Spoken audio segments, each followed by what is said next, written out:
Welcome, everyone. Very warm welcome to the very large audience we know we have online as well.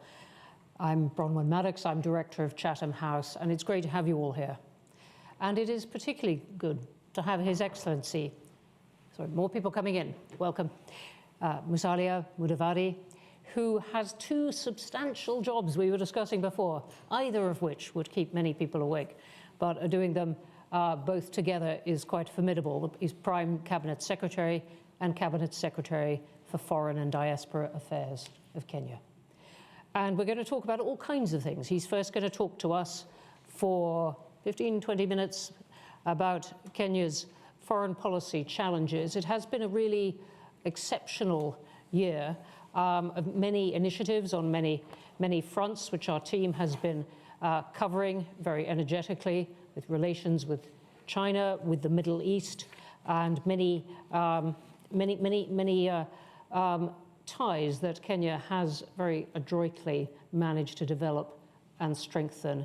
And we spend quite a bit of time discussing it in the context of British foreign policy about how a country can keep many and develop many foreign relationships in a very flourishing way.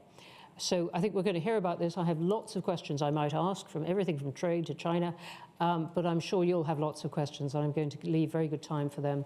Please do send questions online as well, and please do tweet or post, as we must now call it. This is, I should say, in case it is not completely obvious, it is on the record. And if you want to tweet or post at CH Events or at Chatham House, that will enable everyone to follow it. So with that, the warmest of welcomes to Chatham House, Your Excellency. Thanks. You can stand up or sit down, as you like. I think I would rather stand up. There we go. Okay. Well, I think you have something for me? Yes.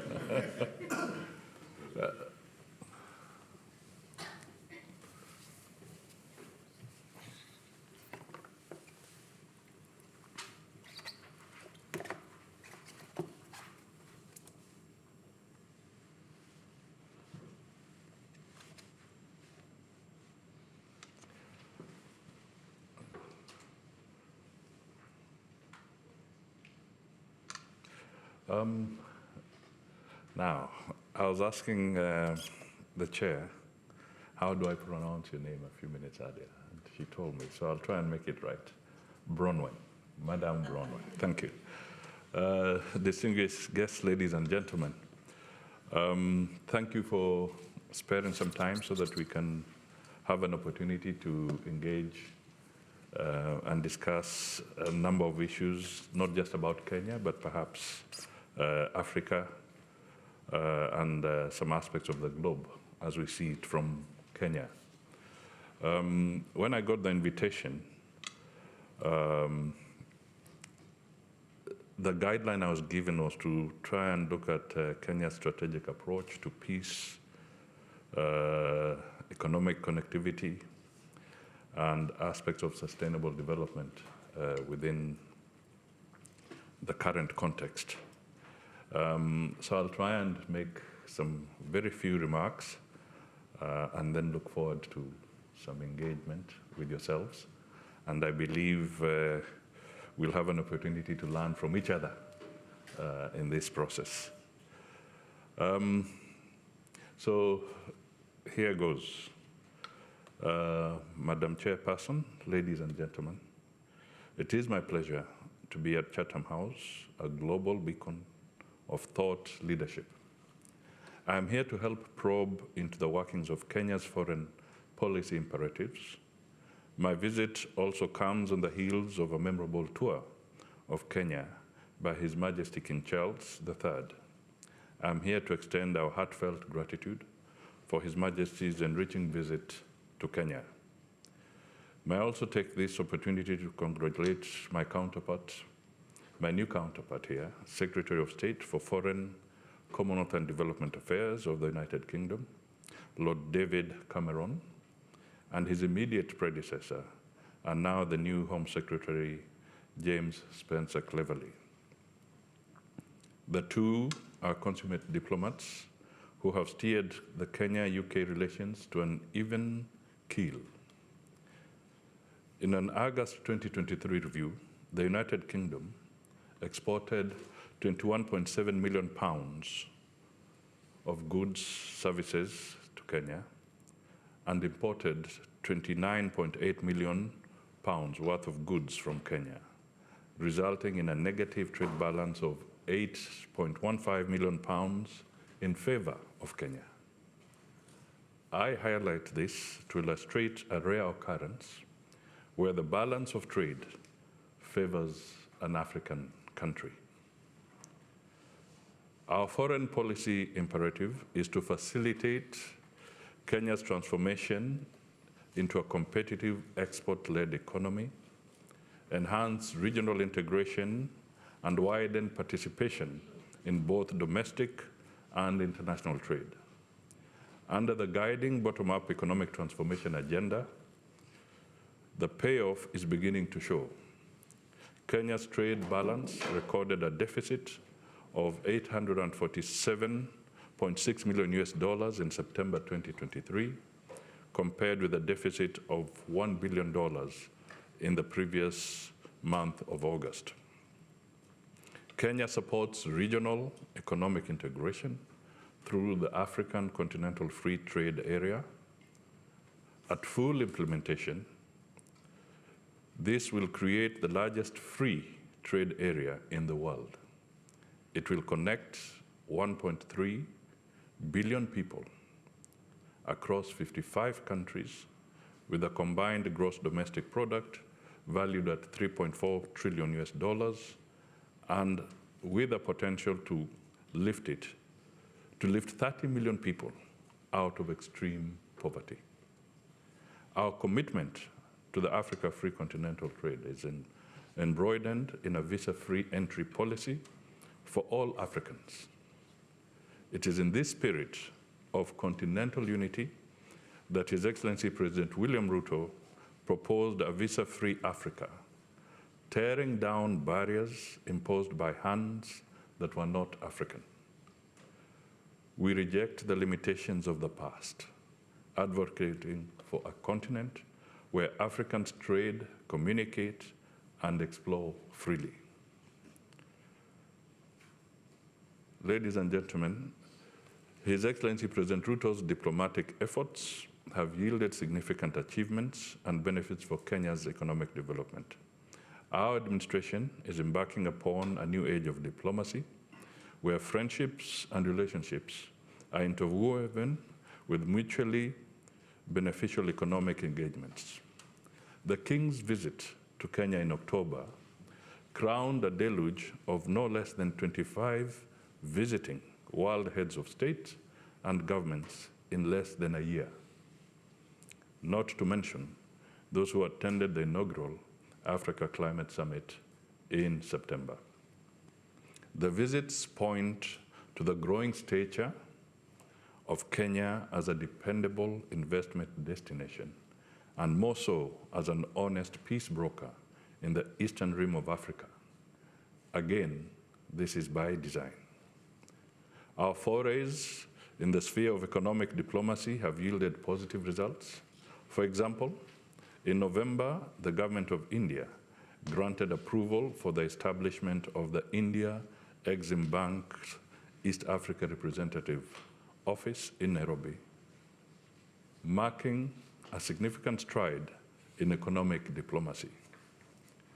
This decision comes on the heels of India Exim Bank's substantial financing package for Kenya in diverse sectors, including energy, textile, apparel, agriculture, and support for small and medium-scale enterprises.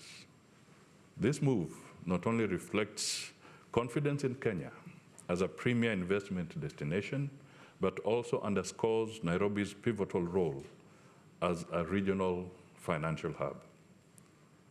At the heart of Kenya's foreign policy lies a steadfast backbone of commitment to peace and security. Our nation, nestled strategically in East Africa, not only safeguards tranquility within its borders, but also actively contributes to regional and global stability. As we canvass for favorable terms of trade and investment, President William Ruto has almost single-handedly led the charge for peace and security in East Africa region, which has been grappling with formidable challenges related to security and peace. Kenya took the lead in the African Union, Somalia conflict resolution, and the recent incorporation of Somalia into the East African community. President Ruto took a frontline position in the Democratic Republic of Congo, sending peacekeeping troops to Eastern DRC and the East African Regional, under the East African Regional Force. Meanwhile, His Excellency the President is busy in seeking resolution of the Sudan conflict. Kenya's mediation in the Ethiopia-Eritrea conflict has resulted in a cessation of hostilities and facilitated Eritrea's re-entry into the Regional Intergovernmental Authority on Development, commonly known as IGAD. We are seeking a peace dividend with our diplomacy of conflict resolution so as to strategically position ours as a peace and investment ready IGAD region that stretches over an area of 5.2 million square kilometers, and it comprises Djibouti, Eritrea, Ethiopia, Kenya, Somalia, South Sudan, Sudan, and Uganda, with about 6,960 kilometers of coastline along the Indian Ocean, Gulf of Aden, Gulf of Todjura, and the Red Sea, and is a market of 300 million people. Additionally, Kenya still wears its traditional laurels in numerous UN peacekeeping missions. At the behest of the UN Security Council, our police units are preparing to be deployed to Haiti, not to impose governance, but to preserve peace and create an environment for democracy to flourish in a unique Haitian context. Kenya has dutifully embraced a role as a peacekeeper, mediator, and active participant globally and within the United Nations framework, underscoring a commitment to global harmony. Friends, the world is interconnected culturally, socioeconomically, and politically, and the new kid on the block, that is the environment. In fact, the reality of our connectivity, courtesy of climate change, has become more poignant. Kenya is acutely aware of the existential threat posed by climate change, particularly to developing nations like ours. Our foreign policy advocates for a global response to this crisis. It emphasizes the need for developed nations to take the lead in reducing emissions and supporting developing nations in their adaptation efforts. This is the essence of President William Ruto's call for the review of the financial architecture of green investments and carbon credit tax in favor of those who produce less emissions at the COP28. Meanwhile, Kenya is at the forefront of sustainable development and climate action. Our commitment to these issues is evident. Kenya hosted the first ever Africa Climate Summit, which yielded an Africa position on climate change. The President now chairs the Committee of African Heads of State and Government on Climate Change. During the recent Africa Climate Summit in Nairobi, President Ruto, alongside other African heads of state, affirmed Africa's dedication to being integral to the solution for climate change. President Ruto emphasized the inseparable link between climate change and Africa's development rallying African leaders to collaborate with developed nations and hold them accountable for climate action commitments. This collective commitment mirrors Kenya's proactive stance on the global climate change agenda. As part of its contribution to Global Climate Initiative, Kenya has proposed the establishment of a global climate financing charter by 2025, outlined in the Nairobi Declaration. This charter is envisioned as a pivotal tool for securing funding for sustainable climate endeavors. Kenya advocates for equitable credit practices, including extending debt repayment timelines for nations facing physical challenges. Kenya's perspective on climate change encompasses global collaboration, local green growth initiatives, financial reforms, and a strong emphasis on equity and fairness. These measures underscore the nation's steadfast commitment to addressing climate change, safeguarding the environment, and promoting shared prosperity. In this respect, Kenya has a comprehensive national climate change action plan for the 2023 to 2027 period. It outlines our transitioning to a low carbon and climate resilient development pathway through improving water management, green energy, and fostering sustainable economic growth. Kenya's Forest Conservation and Management Act of 2016 provides a framework for the sustainable management of forest resources. The law underscores the critical role forests play in mitigating climate change and preserving biodiversity. This is why Kenya has embarked on planting 15 billion trees by 2032. My friends, you'll be amazed on how planting trees has become a natural pastime for Kenyans today. Birthday gifts are tree seedlings, and government and social functions are not complete without a tree planting ceremony. A new national culture is emerging in favor of a clean environment. Indeed, even when His Majesty was in Kenya, he had to participate, and I witnessed him planting a tree in Karura Forest. These highlights demonstrate Kenya's active role in tackling climate change and promoting sustainable development, and reflects the country's dedication to national and international commitments aimed at preserving our planet for future generations. Let me now turn to the role of the Kenyan diaspora. Their role cannot be overstated. They serve as our foremost ambassadors and hold a major stake as investors in our nation. The diaspora makes significant contributions to our economy, remitting billions of dollars annually. The diaspora serves as cultural ambassadors, fostering understanding and cooperation between Kenya and their host countries. Likewise, our foreign policy aims to support and protect the diaspora, recognizing their crucial role in our national development. The Kenyan diaspora, particularly in the United Kingdom, has been instrumental in bridging the gap between our two nations. In 2020, the diaspora in the UK remitted an equivalent of 230 million US dollars, or close to 180 million pounds sterling.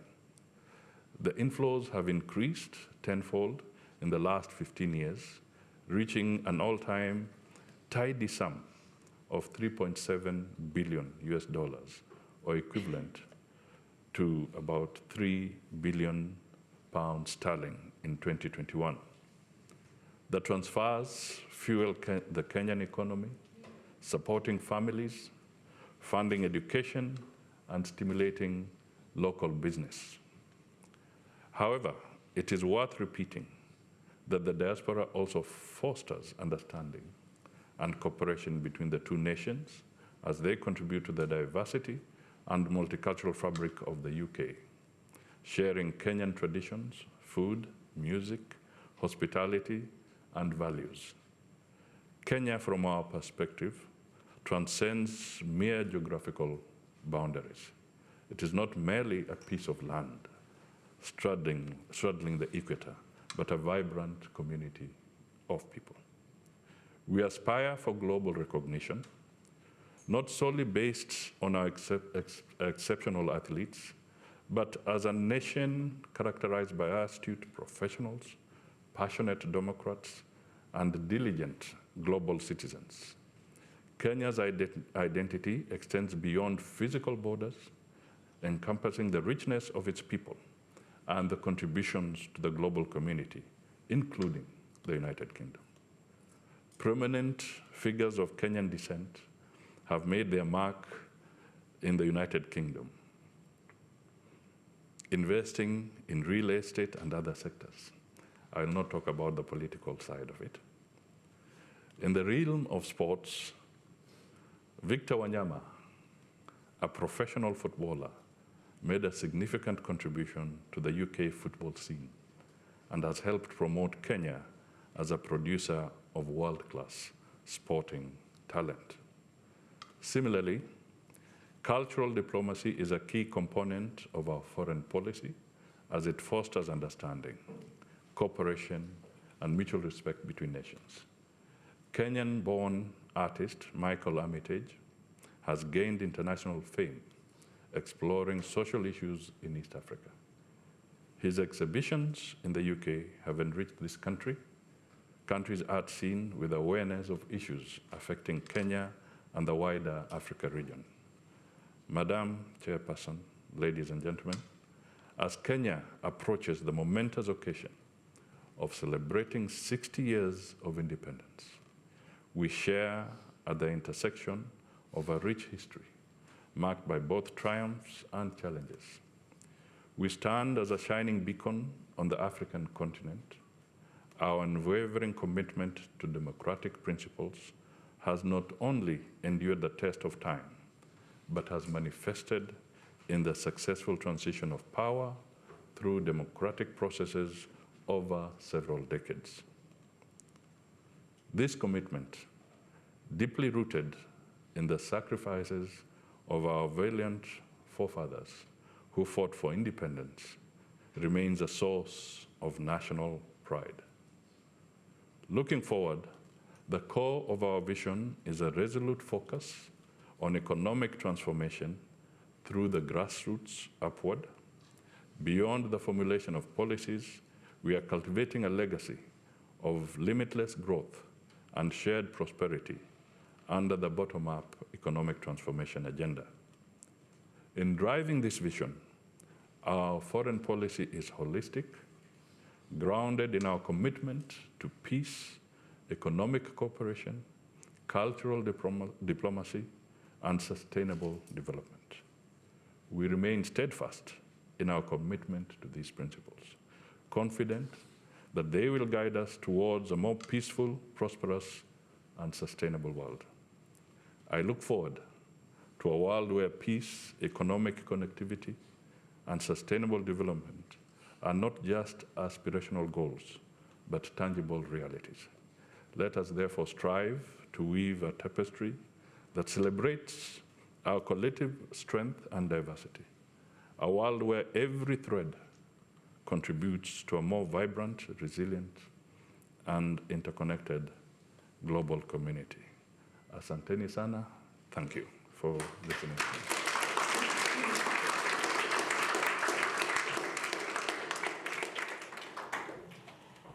Your Excellency, thank you very much indeed. You've taken us everywhere from trade and investment to the wider diplomacy of Kenya. And as you said, a very, very active year for that. New trade deal with the EU, the German Chancellor in Nairobi, Russian Foreign Minister, King Charles, and negotiations with the US over a new trade pact, and President Ruto visiting Beijing, many-sided.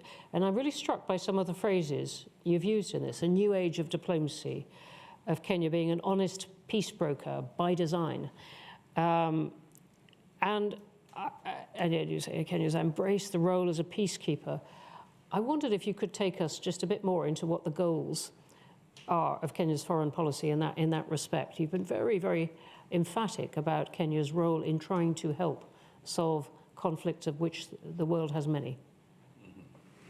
Yes, and I'll focus primarily, particularly in the region where we are now.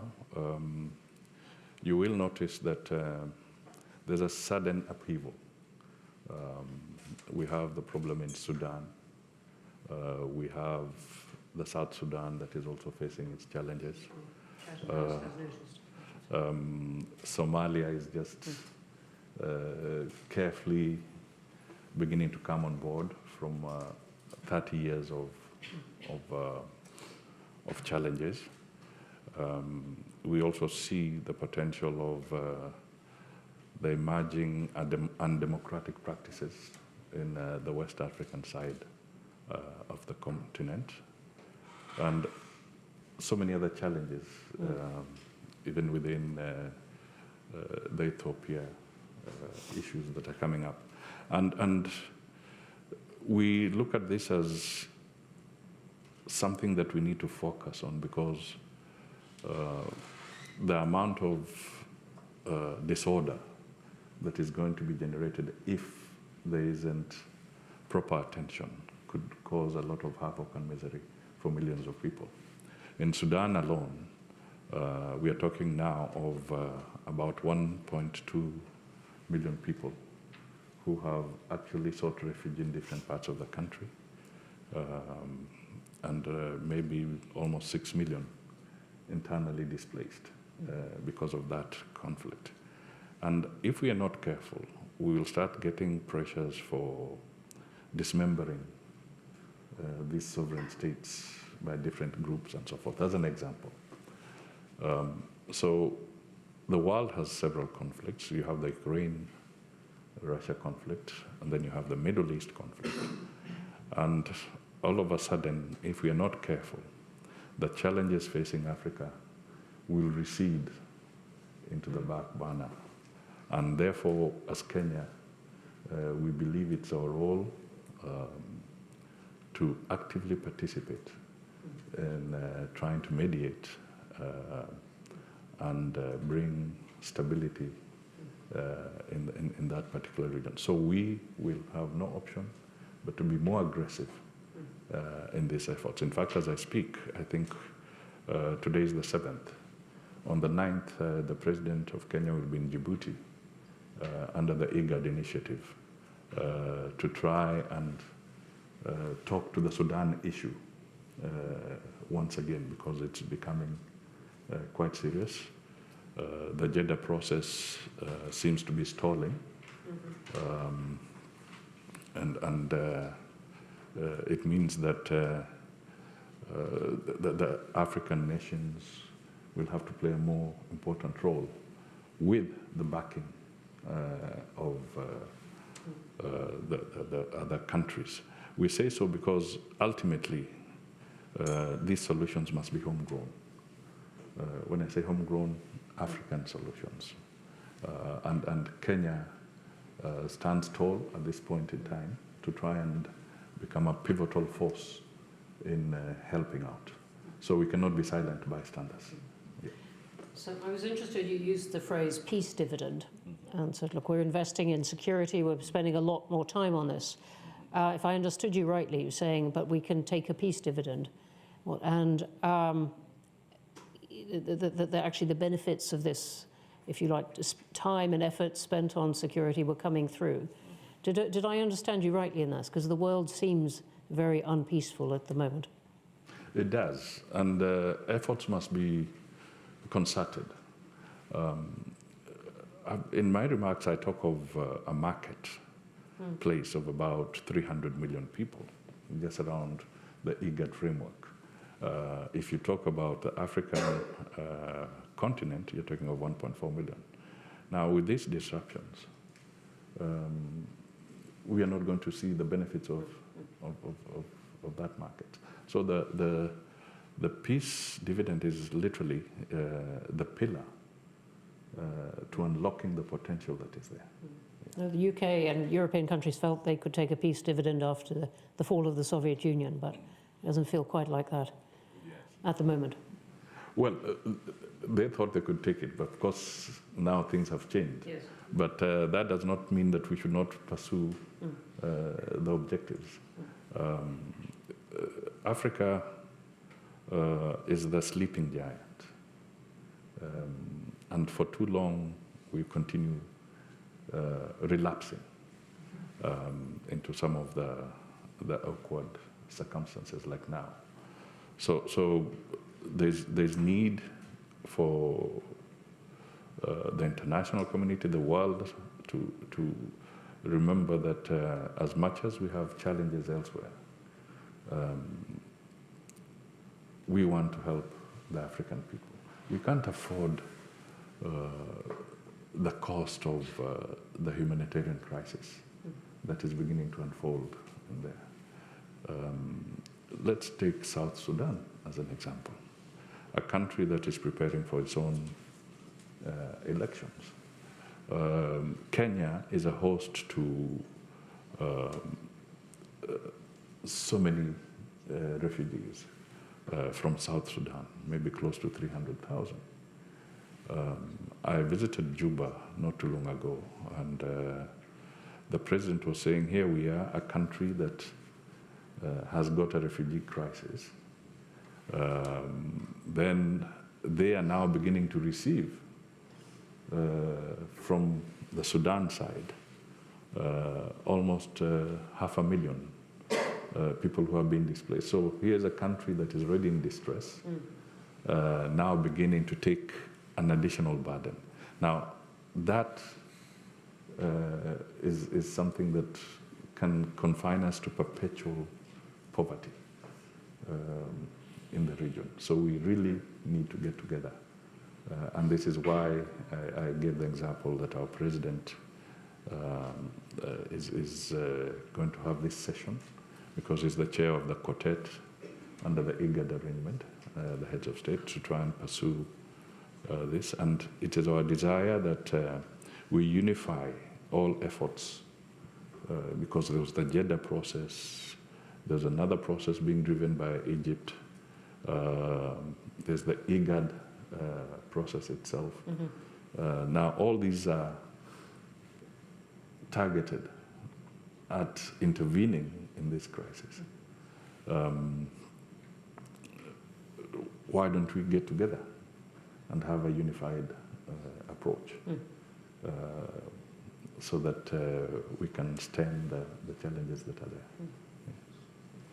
So that sense of a unified approach might take us on to climate change, which you talked about as the new kid on the block, or the environmental questions. I mean, they've been with us forever, but the sense of crisis and urgency on climate change more recently. And every country is grappling with energy transition and use of natural resources and the costs of this. How is that shaping up for Kenya? What are you going to do as a government about the costs of this? Now, first of all, it's important for us to note that in Kenya, our grid is largely green. We are at 93% green energy, wind, solar, geothermal. So we are not just talking, as it were. We're actually walking the talk, if I may use that terminology. You absolutely may. Yeah, so it would be important that this is taken seriously, because ultimately our growth, our sustainability is dependent on policies, programs, and refiring of our efforts using the green energy. We would like to have a new financial order. When you talk of the COP resolutions, for instance, there's a conversation about the loss and damage fund. And we're happy that commitments now have been made to the tune of about, I think, 100 billion or thereabouts. Hope we can get more. Now, we want those commitments to, we want those figures to translate from pledges to actual commitments, so that the countries that can benefit from the resources can do so. But we must also remember that the loss and damage fund or initiative cannot replace the debt overhang on many countries. This would be a targeted intervention. The loss and damage can be regarded as a targeted intervention, but the long-term agenda must be how can we get the debt overhang loosened on many of the economies, so that resources can then go into the areas that can have a serious impact on alleviation of poverty for the millions of people all over the globe. So I want to say that from the perspective of where we sit, we just have to be more aggressive. We have to create a more balanced approach. For instance, as I can give another example where we are trying to push for the carbon taxes, so that we can bring some balance globally. If indeed what we are beginning to experience all over, in terms of completely unprecedented climatic shifts, then there's a crisis. For instance, in Kenya, we had just emerged from the worst drought in 40 years. Then, this year, we've been hit by the El Nino. Roads are being washed away now, and a lot of water is going to waste. So we really have to figure out how do we prepare better. And this requires resources, requires concerted efforts. And therefore, that's why this agenda is absolutely critical. I'm going to come to people's questions in just a second, because I think there will be there's a lot of very good ones online. But you're mentioning debt, and we at Chatham House put out a big report on debt and debt relief in Africa last year. And I was curious what role you wanted China to play in this, because getting China on board with some treatment of the debt, many people, including those at Chatham House, might argue is essential. China is a big economy, Yes. and through the Road and Belt Initiative and other programs, they have been involved in supporting many countries on matters of infrastructure. And therefore, if in the process of contributing to bringing some measure of balance in the global economy, I think if they can consider aspects of restructuring their debt with some of the countries, that would be a very significant contribution. Just as much as we would be saying the same for some of the Western economies, that the issue of restructuring and reconsidering how to support these nations, it's important. The challenges we've been facing have caused serious supply chains globally for essential issues, fertilizer, basic food, sometimes medicines that are required. When the financial markets adjust or interest rates are adjusted the way they were adjusted, this completely alters the debt profile of many countries. And therefore, the bigger economies need to think seriously on how to intervene, and they can do so. We have seen some countries, debt is a very delicate issue. I may not want to quote some specific countries at this stage, but I think what is important is that we are seeing for some, there's a measure of understanding that is happening, and that's useful. Yeah. Kenya, for instance, many years ago, we had to go through our own debt rescheduling. I happened to be Minister for Finance then, and I know that it's not a pleasant exercise when you have to go to the whole process of rescheduling and reorganizing a debt portfolio so that you can find ways of releasing critical resources where they're needed most. So, but the situation you're facing is of a massive scale, and therefore the big economies, China and the Western countries, have an important role to play. Let me ask you just finally then, you mentioned King Charles, new head of the Commonwealth. Do you think the Commonwealth needs reform to have a useful future? I think the Commonwealth is a strong voice. It's maybe a collegiate of several nations, and I would say that we have not exercised our collective strength appropriately for quite some time. So there's an opportunity for the Commonwealth to become more vocal in critical areas, some of which is exactly the debt agenda, the whole issue of restructuring the financial architecture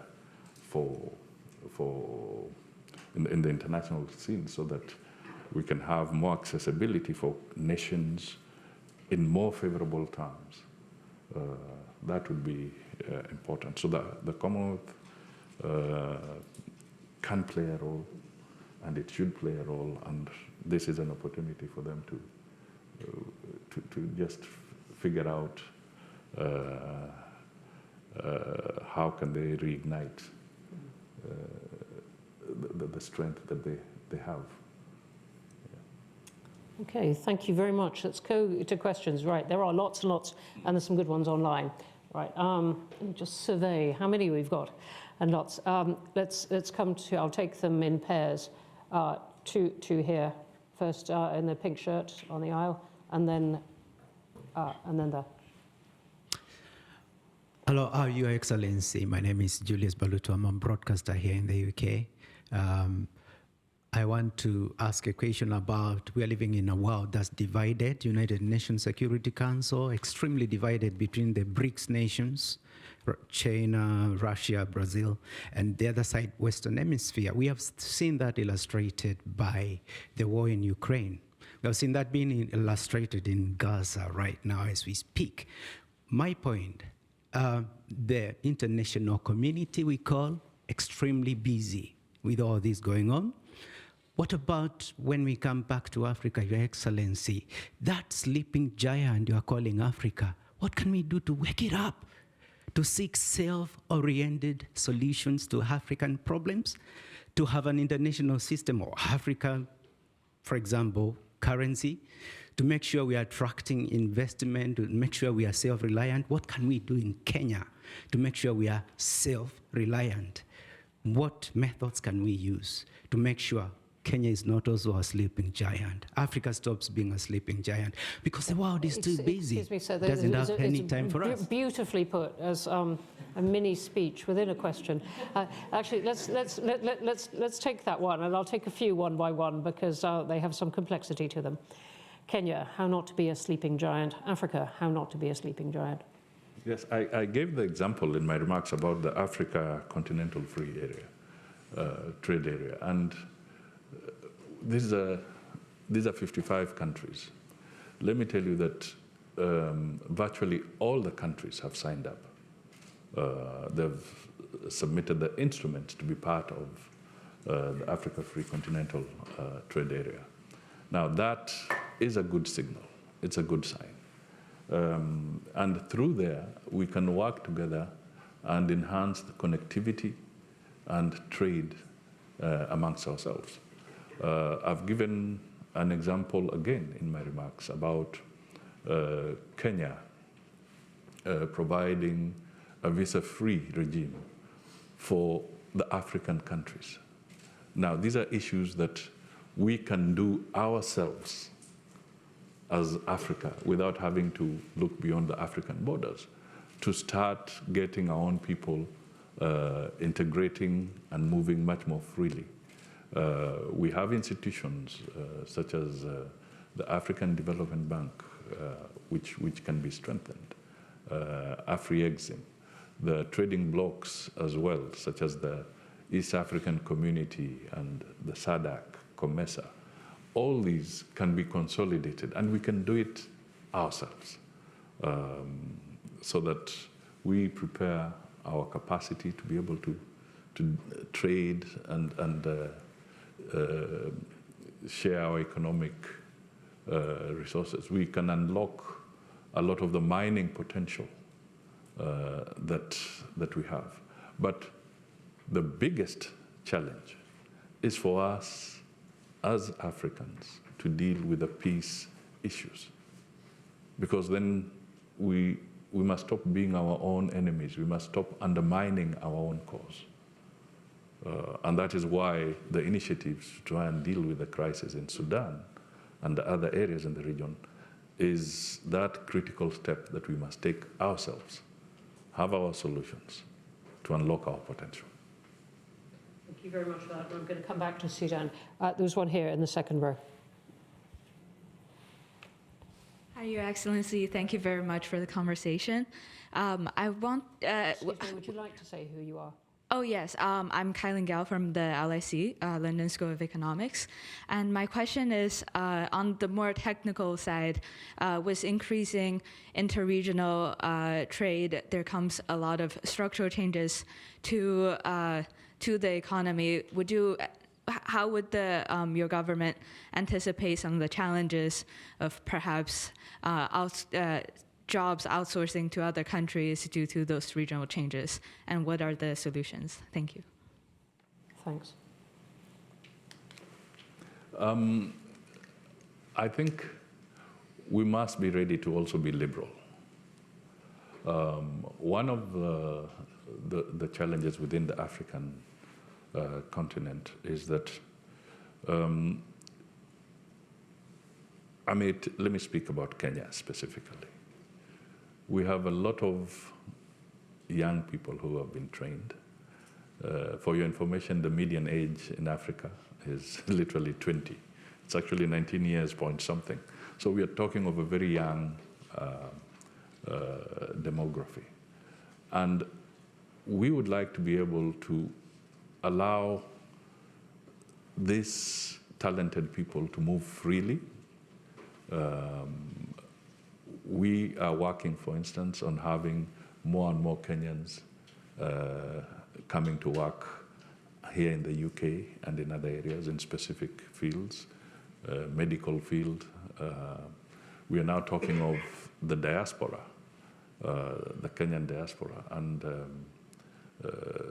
it has actually overtaken the remittances of the Kenyan diaspora has actually overtaken our principal exports in terms of what they're able to remit back to the country. And these are people who are engaging and going out to work elsewhere. So in the whole issue, we should not try and confine labor in some limited space. We must also provide the environment that allows free movement of labor, and hence the issue that I'm talking about, opening up on the visas, for instance, so that people can move, and that's how we have the economies growing. I don't know whether I've dealt with your issue. Thank you very much for that. I'm going to stir in one from online, which is relevant to that, from Agnes Kigotho. And she says, as a Kenyan and a Common Futures conversation member, I should say the Common Futures conversation is something Chatham House runs between young people in Europe and Africa every year, hundreds of them, conversation about international relations brokered by Chatham House. And she says, look, I'm concerned about the cost of living, despite all the support. Where is the money going? Because as a young person, Many companies are shutting down due to heavy taxes and bullying from cartels. What is the Kenyan government doing to retain and attract investors, as corruption is a big malady eating our country? Yeah, I would say that I must admit, the cost of living is a big challenge in Kenya at the moment, and indeed in many other countries. And what are the broad factors? The broad factors are some of those that we have touched on as we speak here. Supply chains that have been disrupted because of turmoil in other areas. So to a certain extent, they are the global issues. But we also have to come to the local scene. And in Kenya, for instance, we are struggling to live within our means. We have to enhance and broaden revenue collection in Kenya. Right now, we have an IMF program running, and also the World Bank. These are critical partners when it comes to the need to stabilize economies. And in certain instances, it calls for some austerity measures. Kenya went on a borrowing spree previously. We are trying to make sure that we can live up to being able to honor our obligations. Where does the government get money? Government must get money from the taxes. That is where you get your principal source of money. So we are going to have some difficult time. And I did say in our parliament, I told them that looking at where we were coming from as Kenya, we would have a fairly difficult 3 years or so for us to be able to stabilize, and then we can start seeing better prospects. The other side of it is that I would like Madam Kigotho to also consider what would be the consequences if Kenya was moving without an IMF partnership and a World Bank partnership. What would be the consequences? If we think that this is bad, can we try and imagine what it would look like without an engagement with the international partners? So there are some hard decisions to be made, and Kenya is making those decisions. But we must fight corruption. We have to fight corruption. And we need to get our institutions working better. We need to see the lead time between identifying the problem, the investigation process, and the legal processes that go with it being tackled faster. And I'll give an example. We were in the COP28 as Kenya, and one of the things we executed as a memorandum of understanding was an MOU with the United Arab Emirates to share intelligence and details where necessary on matters of either that would be related to money laundering or any other illicit transactions. Now, this is important because for quite some time, part of the story in Kenya was that the United Arab Emirates had become a heaven for people who are engaged in illegal activities in Kenya. So but for us going out there to have instruments of mutual assistance agreed upon and agreeing to even extradite criminal elements between the two countries, I think becomes one of the signals we are sending that we want to deal with corruption. Over and above that, our parliament has moved on the bill where so that if there's a conflict of interest, that can be exposed if you are in government and you're doing business. That was not there. We have enhanced the issue of strengthened the Anti-Money Laundering Act in Kenya. We have, for instance, gone to the level where now even lawyers, after a ping pong, lawyers have now agreed to be part of those that can disclose if they have clients that seem to be engaging in illicit activities. This was not there before. So systematically, we are looking at that, and we have, as Kenya, subjected ourselves to the peer review on aspects of looking at aspects of financial action group where we can evaluate and see whether systems that you have running in your financial systems and so forth are those that can prevent corruption and resources that are related to terrorism and so forth. So those steps are being made, not just from a verbal perspective, but actually being anchored by new legislation. So these are some of the issues that will be that will definitely pay a dividend, in my view, going forward, because it's beginning to make it very clear that the room for corruption is becoming narrower by the day. Thank you. Right, even more hands up. I'm really sorry. I'm going to pick one, which is right in the back there, and I'm really sorry, everyone. So let's have that one, and a brief question, if that's all right. Thank you so much. Lawrence Muli from Address Group. Thank you so much, Waziri, for your great speech. Quick question on peace and security, work that you mentioned. Firstly, to a normal taxpayer in Kenya, for example, what would be the return on investment, for example, on us going to Haiti, number one, and then what's the broader role of partnering with the African Union and other organizations that there's concerted efforts together in such interventions? Thank you very much indeed.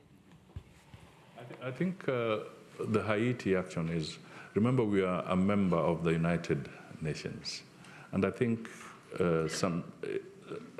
when we provide a lead role, of course we'll not be alone. We are looking forward to other nations, and I know, for instance, Jamaica has committed to provide 300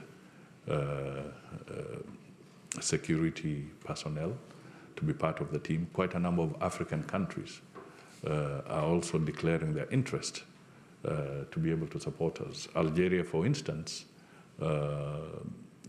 actually they have written to us committing that they are going to make a monetary contribution to this, and they have given us the figure as a nation so that this initiative can be successful. And ultimately, we hope that the multi-national teams that will be together could put together about 5,000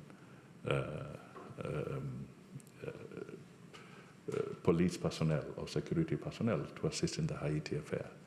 So the 1,000 from Kenya is the lead, but it is not a solo initiative of the people of Kenya. And we have played our role quite effectively in the past. We've been in the peacekeeping efforts in Namibia, in the West African region. We had teams in in Kosovo, we've had people in East Timor. Now, this is a profile that is absolutely important. And looking at our statement about the need to profile Kenya as a willing partner to contribute to the peace process globally, I think this is an initiative that needs to be supported. And by and large, on the local scene, it has gone through Parliament. Our Parliament has lent support to this initiative. So it is something where we are carrying the people with it.